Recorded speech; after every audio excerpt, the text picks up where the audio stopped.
Hi, my name is Douglas Cartwright. I'm an NLP trainer and a meta-states coach, and today I want to introduce you to a pattern that I've created called the overvaluing pattern. It's something completely new and original. I'm reasonably sure you won't have found anything like it on the web. And what I'm going to do today is I'm going to give you an overview, then I'm going to tell you where you can get a written version that you can print out and use for yourself, and then I'm going to tell you where you can get an extended version. Because the pattern is part of a 6-pattern ebook that I've created called the NLP Users Toolkit. I really hope you'll check it out. So, the overvaluing pattern. What do I mean by overvaluing, and what is this pattern good for?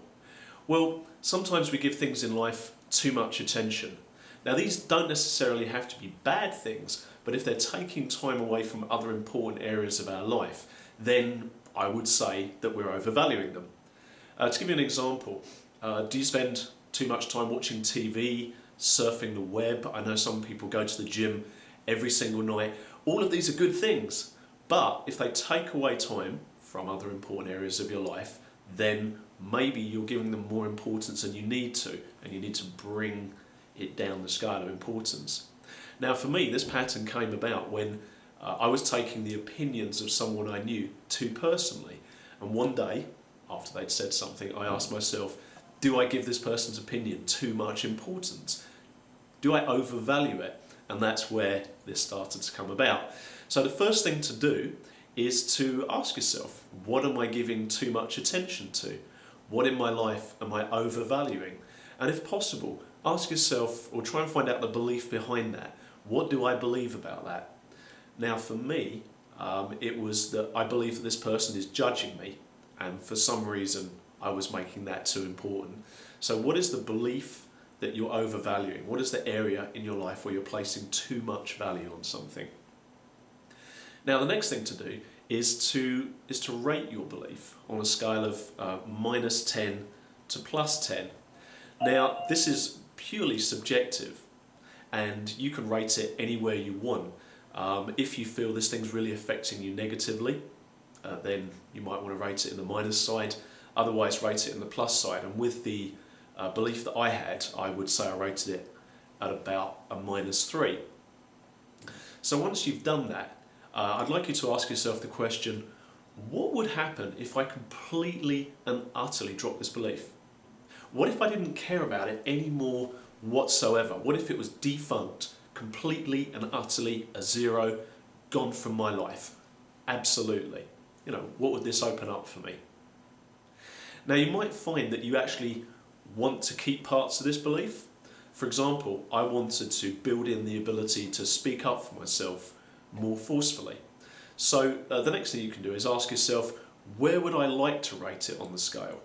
Again, this is a gut level intuitive thing, and you may want to work out your own reasons for why you rate it in a particular place, but unless that's important to you, it's not important. So let's say for me I wanted to rate it as a +4, and I asked myself, okay, what would I have to let go of in order to rate it as a +4, and what would I have to add in order to rate it as a +4? In other words, what would I need to believe, what would I need to feel in order to be able to rate it the way I wanted to, and what kind of behaviours would I like to demonstrate, and what beliefs do I need in order to behave that way? Does that make sense? So you get a piece of paper and you write those down, and you imagine what you would need, to be able to rate it as, for example, a +4, like I did. So when you've done that, I want you to actually imagine that you have these resources. Imagine that you're able to rate it as a +4. How would you think? Well, how would you stand? What would you see? What would you hear? What would you feel? What would you believe? What would be different? You know, suppose you woke up tomorrow morning and you were able to rate it as a +4. What would be present that you didn't have before? And is that okay for you? Check it out. You know, imagine yourself in the situation with the person or task or activity.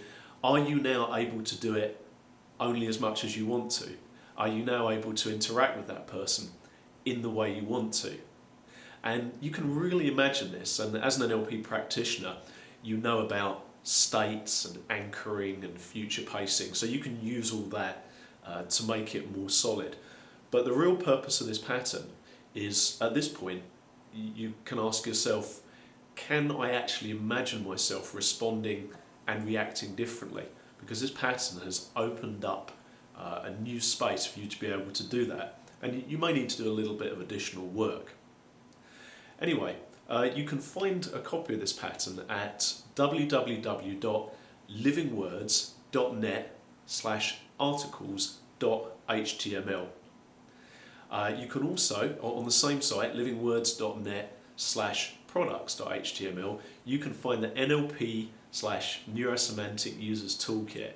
I really hope you check it out. These patterns have been written over a period of about 6 years, and they've been checked out by various NLP groups around the world. I'm not saying they're infallible, no pattern would claim to be, but they're really, really good, and I think they're only $6.99 at the moment. So please check it out, and also keep checking back to YouTube. I will be adding some other videos in the future. Thank you.